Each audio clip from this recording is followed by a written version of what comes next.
I met him first, say, in 1929, through the intervention of a friend of mine, common friend, who asked Mr. Gandhi to see me. And so Mr. Gandhi wrote to me, saying that he would like to see me. So I went and saw him. That was just before going to the Round Table Conference. And then he came to the second Round Table Conference, didn't come for the first. And he was there for about 5-6 months. And there, of course, I met him also and faced him also. Then, once thereafter, he also, after the signing of the Pune Pact, asked me to come and see him. So I went to see him. He was then in jail. But that's all the time that I have met him. But I always say that as I met Mr. Gandhi in the capacity of an opponent, I have a feeling that I know him better than most other people because he had opened his real fangs to me and I could see the inside of the man. You see, while others who generally went there as devotees saw nothing of him except the external appearance which he had put up as a Mahatma. But I saw him in his human capacity, the bare man in him.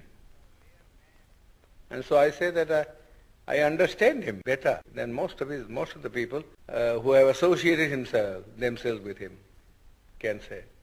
So how would you sum up what you found in him? Well, I must say at the outset that I feel quite surprised, you see, at the interest which the outside world, Western world particularly, seems to be taking in Mr. Gandhi. I cannot understand that. So far as India is concerned, he was, in my judgment, an episode in the history of India, never an epoch maker. Gandhi has already vanished from the memory of the people in this country. His memory is kept up because the Congress party annually, if he gives a holiday, either on his birthday or some other day connected with some event in his life, has a celebration every year going on for 7 days in a week. Naturally, people's memory is revived. But if these artificial respirations were not given, I think Gandhi would be long, long forgotten. You don't feel then that he fundamentally changed the aspects of... Not at all. Not at all. In fact, he was all the time double dealing. He conducted 2 papers, one in English, the Harijan, and before that, Young India. And in Gujarati, he conducted another paper, you see, which is called the Deenbandhu or something like that. Now, if you read the 2 papers, you will see how Mr. Gandhi was deceiving the people. In the English paper, he posed himself as an opponent of the caste system and of untouchability, and that he was a Democrat. But if you read a Gujarati magazine, you will see him a more orthodox man. He has been supporting the caste system, the Varnashram Dharma, and all the orthodox dogmas which have kept India down all through ages. In fact, somebody ought to write Mr. Gandhi's biography by making a comparative study of the statements made by Mr. Gandhi in his Harijan and the statements made by Mr. Gandhi in this Gujarati paper. There are 7 volumes of it. The people, the Western world only reads the English paper, where Mr. Gandhi, in order to keep himself in the esteem of the Western people who believe in democracy, was advocating democratic ideals. But you got to see also what he actually taught to the people in his vernacular paper. Nobody seems to have made any reference. All the biographies that have been written of him, you see, are based upon his Harijan and the Young India, but not upon the Gujarati writings of Mr. Gandhi.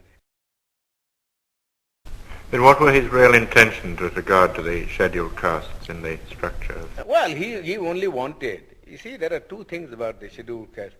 We want untouchability to be abolished, but we also want that we must be given equal opportunities so that we may rise to the level of the other classes.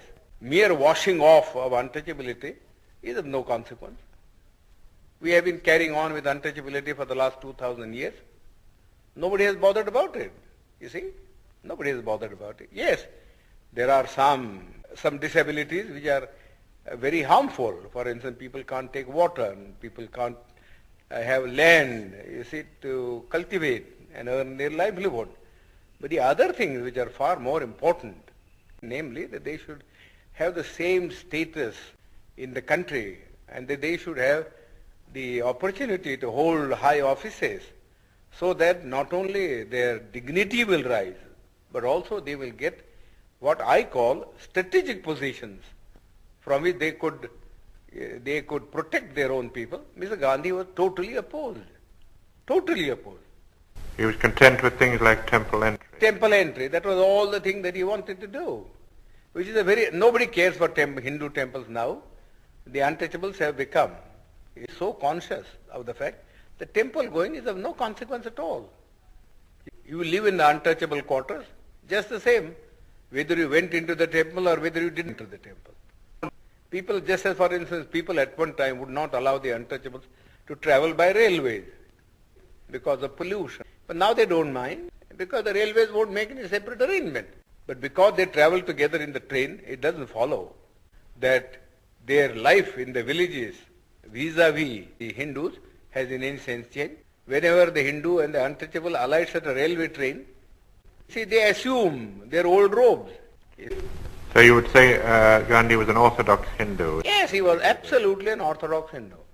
He was never a reformer. He has no dynamics in him. All this talk about untouchability was just for the purpose of making the untouchables drawn into the Congress. That was one thing. And secondly, see, he wanted that the untouchables should not oppose his movement, Swaraj. I don't think beyond that he had any real motive of uplift. He wasn't like Garrison in the United States, who fought for the Negroes.